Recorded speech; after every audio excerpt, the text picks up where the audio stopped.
Hey folks, John here with another Easy Options trade recap.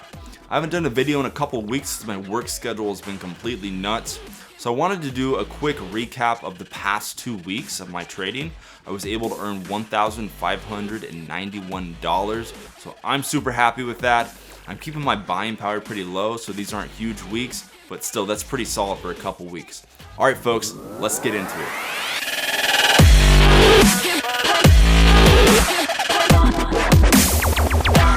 Alright folks, now before we get into the trades, I wanted to remind everyone that I have a Discord server group. It's pretty cool and it's currently free. I've got some neat channels in there so we can keep an eye on tweets from people like Trump, Elon Musk, keep an eye on economic events, and also keep an eye on earnings. So if you're interested in joining, I'm going to have a link in the description below, and all that I ask of you is to please subscribe to my channel. It really means a lot and really helps my channel grow.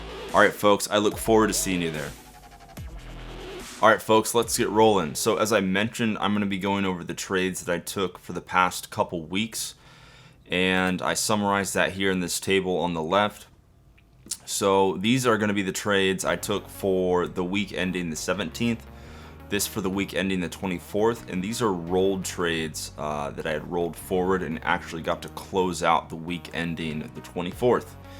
So first up for the week ending the 17th, I was rolling trades, so I ended up just taking NFLX, and what I did is I ended up selling a put and a call, and collected 315 selling the put and 148 selling the opposite side of the call. And this was actually an earnings play, and I'll go into it here in just a minute into more detail. But yeah, ultimately collected 463 bucks that week.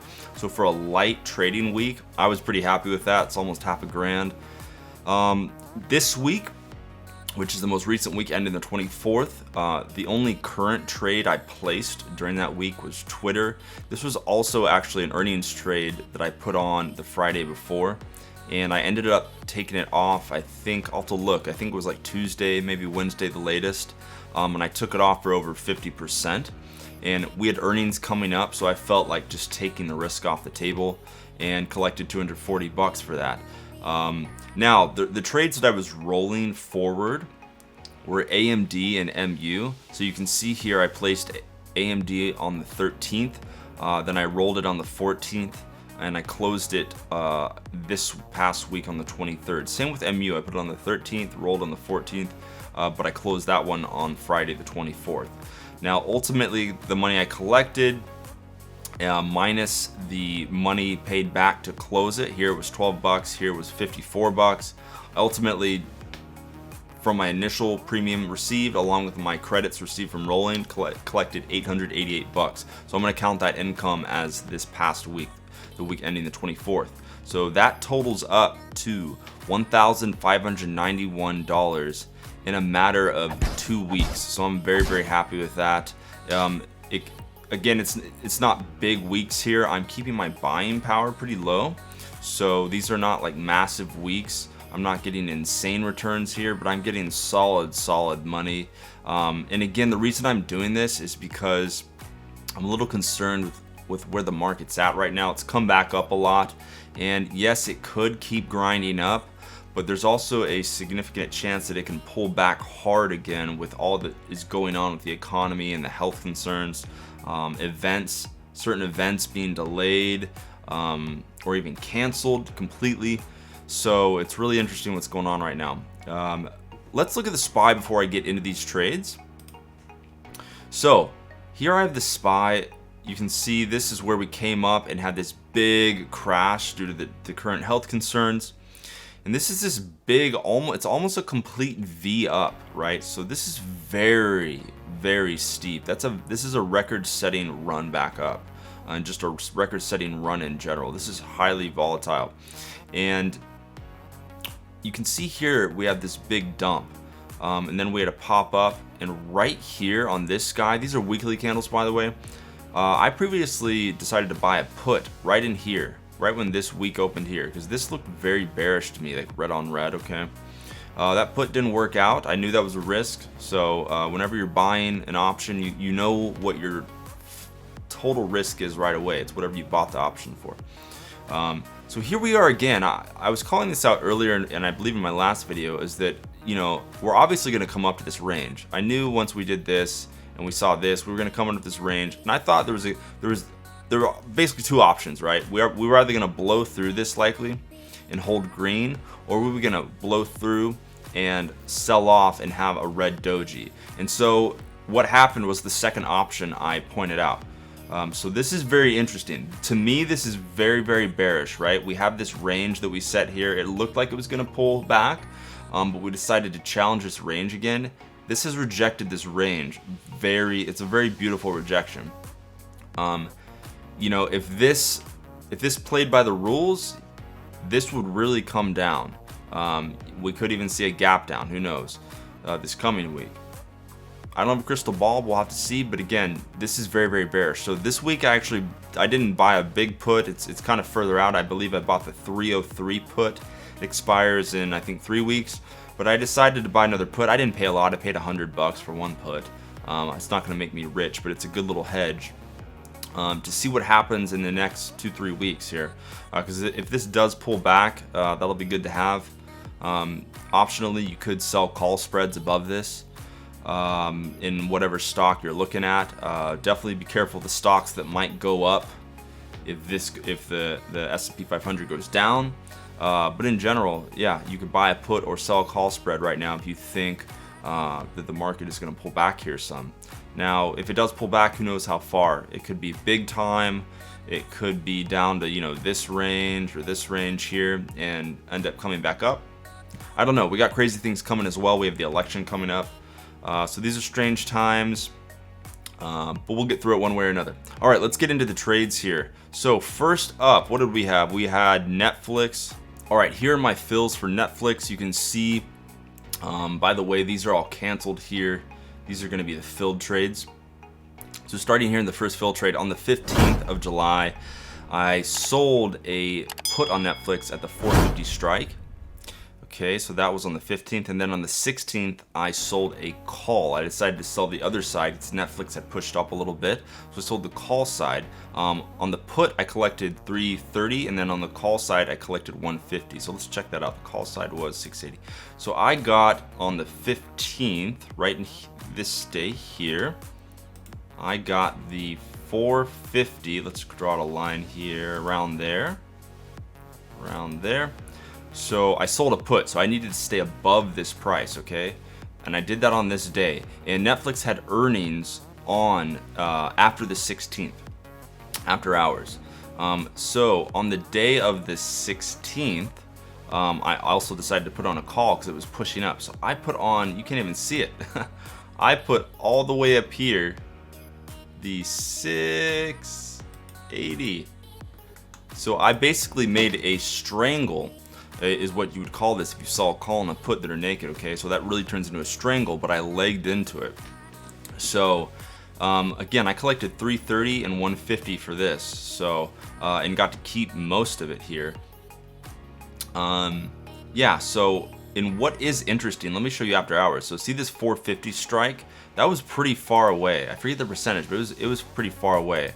And look at this. Look at this after hours. This is where earnings happened right here, right? This was the 16th. This was right after hours, the first hourly candle. Boom! Literally tapped. Literally barely went through. Basically tapped my strike price.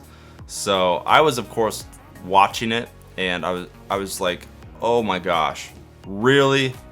This really, I mean, the odds of it coming down that far were very low, and it came down and tapped it, and I was very happy to see that it popped up and got bought up, and ultimately turned out to basically be stress-free the rest of the time.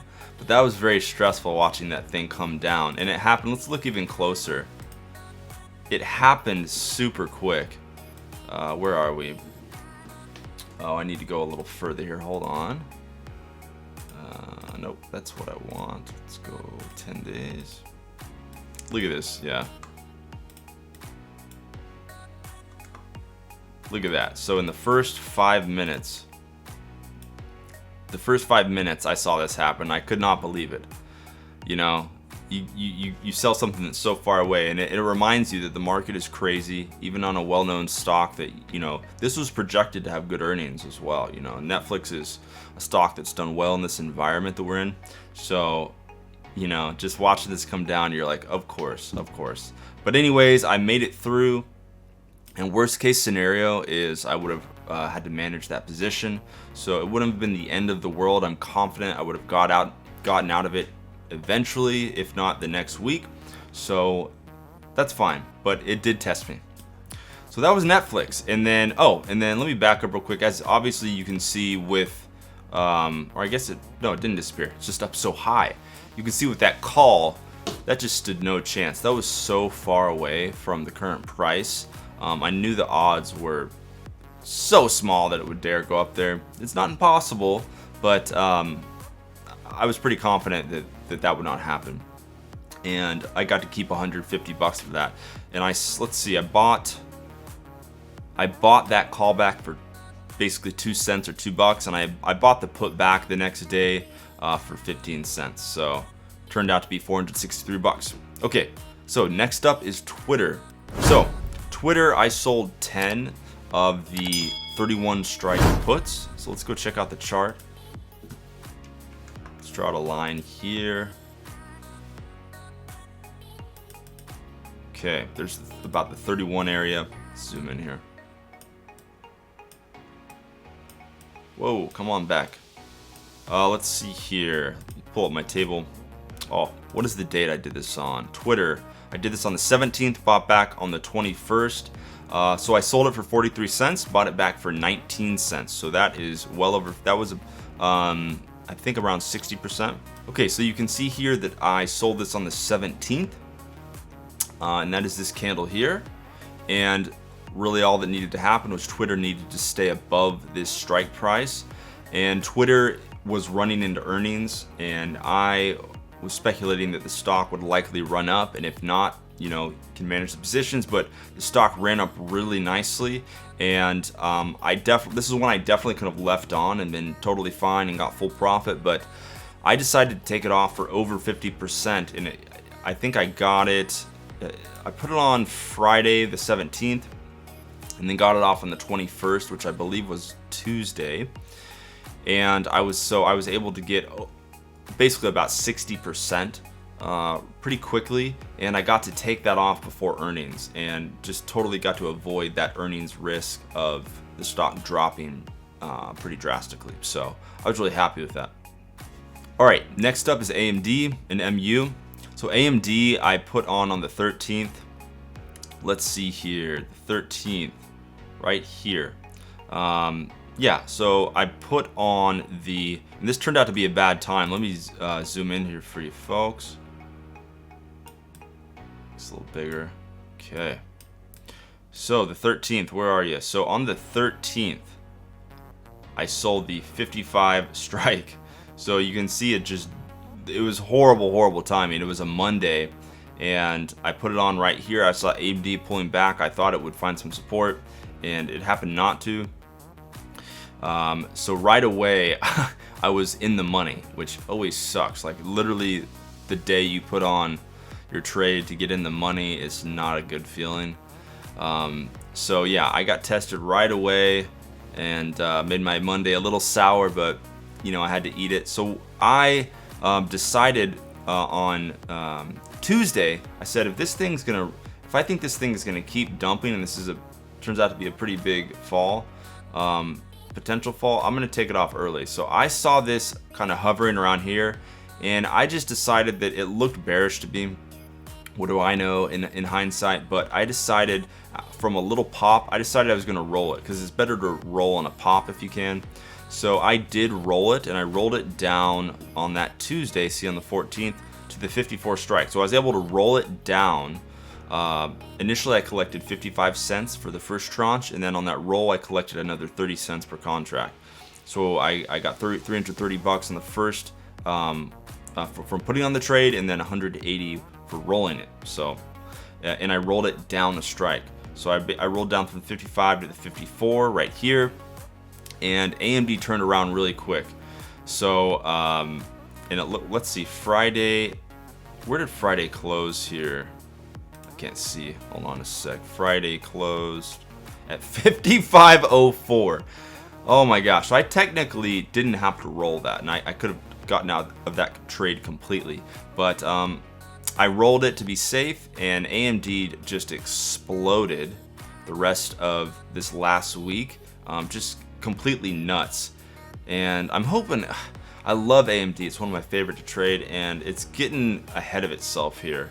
I want this thing to stay a normal price stock for as long as it can be, because I get a bit better of a credit to margin, credit to buying power ratio.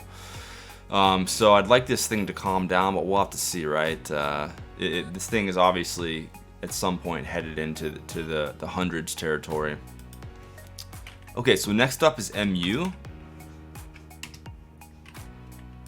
Okay, so MU I put this on at similar timing to AMD and had to roll both of these. Let me zoom in here again. Okay, so the 13th, let's find that. Let's see what strike I had. So this I put on the 50 strike, and I ended up rolling down to the 49.5. Where's the 13th? So again, I put on the 50 strike right here, and is another one that blew through my strike right away on that Monday. So I decided to roll on Tuesday. Let's see what Friday looked like. It closed. So this one I would have had to roll no matter what. But I did roll it, and MU popped up very nicely, and I ended up buying it back this past Friday for 9 cents. So I collected 50 cents and then 24 cents, bought it back for 9 cents. So ultimately 144 minus 54. And so AMD and MU, accounting my initial premium collected for putting on the trades along with the rolls, added up to 888 bucks. So really, really cool. And again, I mentioned this before, but if you total everything up, it's just over 50. It's about 1,600 bucks for the past 2 weeks, which I'm really, really happy with. It's not huge, but you know, especially in times like these where I'm keeping my buying power fairly low, I'm really happy with the money I'm making. Okay, folks, thanks for hanging out with me today. I hope you enjoyed the recap. If you have any questions, just leave me a comment below and I'll definitely get back to you. All right, folks, I'll talk to you soon.